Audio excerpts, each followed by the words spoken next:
নমস্কার বন্ধুরা, আজকে মাছের পাতুরি করব। তার জন্য এখানে এরকম বড় বড় মাছের ফিলে এখানে কিনতে পাওয়া যায়। এটা হেকে মাছ, আপনারা যে কোনো মাছ দিয়ে করতে পারেন। আমি হেকে মাছ 4 টুকরো নিয়ে নিয়েছি, 4টে নিয়ে নিয়েছি, এক একটাকে 4 পিস করেছি। বাদ বাকিগুলো এখানে রেখেছি। এটাকে এখন লবণ দিয়ে আর একটু লেবু রস দিয়ে মাখিয়ে রাখবো খানিকক্ষণ। আর দেখুন যেটা করেছি আমি করব হচ্ছে কলা পাতায় না, কুমড়ো পাতায় করব। কুমড়ো পাতা অনেক দিন পরে পেয়েছিলাম, নষ্ট হয়ে যাচ্ছে, এগুলোর মধ্যে দিয়েই করব। আর আমি যেটা করব এটা ভাপে করব না, এটা আমি কড়াইতে ভাজা করব। তাহলে আমি তো এই কুমড়ো পাতাগুলো খাবো, ওই জন্য দুদিকে করব। এখানে একটা পেস্ট মিক্সিতে তৈরি করে নিয়েছি, সেটা হচ্ছে সর্ষে, কালো সাদা দু রকমের সর্ষে নিয়েছি, পোস্ত নিয়েছি, একটা কাঁচা লঙ্কা দিয়েছি, আর দিয়েছি হচ্ছে কাজু বাদাম কয়েকটা, আর সাদা তিল। এগুলো দিয়ে ভালো করে একটা তৈরি করে নিয়েছি পেস্ট।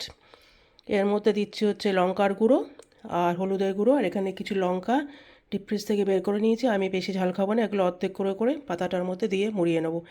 এবার এর মধ্যে যেটা আমি করবো, এগুলো ভালো করে মাখিয়ে নিয়ে একটু সরিষার তেল দেবো, লবণও দিয়েছি, একটু সর্ষের তেল দেবো, আর একটুখানি লেবুর যে খোসাটা আছে ওটাকে একটু একটা ঝাড়নি দিয়ে একটুখানি ঝরিয়ে নিয়ে, মানে যাতে লেবুর গন্ধ হয় তার জন্য। আমার এখানে লেবু গাছ তো নেই, ওই জন্য লেবুর পাতা দিতে পারছি না।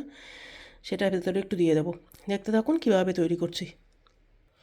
যে মাছগুলোর মধ্যে লেবুর রস আর নুন মাখিয়ে রাখলাম, আর এটার মধ্যে সরিষার তেল দিলাম একটু। আপনারা চাইলে বেশি তেল দিতে পারেন, আমি অল্প তেলেই করব। ভালো করে এটাকে মাখিয়ে নিচ্ছি। তারপরে ওই লেবুর রসটা ভেতরে ঢুকে গেলে এটার মধ্যে লেবুর খোসাটা একটুখানি গ্রেট করে এর মধ্যে দিয়ে দেবো। পাতাগুলো ধোয়াই আছে, পাতাগুলো আর ধুতে হবে না। এই যে আমি ঠিক এইভাবে পাতাটা বিছিয়ে নিয়েছি। পাতাগুলো শুকনো, কারণ আমি ধুয়ে রেখেছিলাম ফ্রিজে ভালো করে পরিষ্কার করে।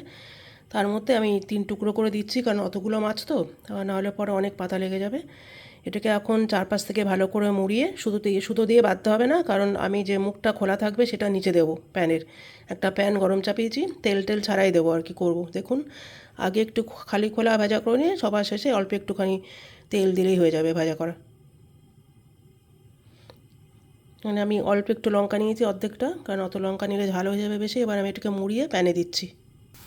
আমি প্যানেতে তেল ছাড়া দিয়ে দিয়েছি। উল্টো দিকটা হয়ে গেছে, মানে যে দিকগুলো মুখটা খোলা ছিল সেই খোলা মুখগুলো পেছন দিকে দিয়েছি। এবার একবার উল্টে দিয়ে এদিকটাও একটু সেঁকে নেবো, তারপরে 2 পিঠে তেল দিয়ে ভাজা করে নেবো, খুব অল্প তেল দিয়ে। এই যে 1 পিঠ উল্টে দিয়েছি, ঠিক এরকম হয়েছে। উল্টো পিঠটা এরকম করে নেবো, তারপরে তেল দিয়ে করব। ওপরে একটা ঢাকনা দেবো, যাতে করে ভেতরে মাছগুলো সিদ্ধ হয়ে যায়, নাহলে মাছগুলো কাঁচা থাকলে খেতে ভালো লাগবে না। এই যে বন্ধুরা, আমার 4টে মাছ দিয়ে এতগুলো হয়েছে। 4টে মাছের ফিলে নিয়েছিলাম গোটা গোটা, এক একটাকে 4 টুকরো করে কেটেছিলাম। দিয়ে এখন এটাকে অল্প তেল দিয়েছি নিচে। এটাকে 2 পিঠ বেশ এরকম একটু পোড়া পোড়া হবে। বাদ বাকি ওই যে ডান দিকের 3টে, ওটা এখন নতুন দিলাম। 2 পিঠ এরকম করে ভেজে নিয়ে তুলে নেব।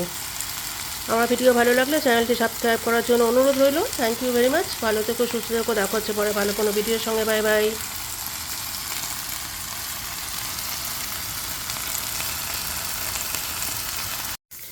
যে বন্ধুরা, এগুলো হয়ে গেছে, আমি নামিয়ে নিয়েছি। আমি একটা কেটে দেখিয়ে দিচ্ছি যে ভিতরটা কেমন দেখতে হয়েছে।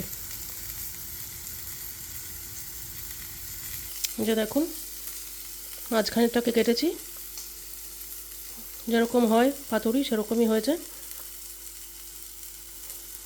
আমার ভিডিও ভালো লাগলে চ্যানেলটি সাবস্ক্রাইব করবেন। Thank you very much. Bye by.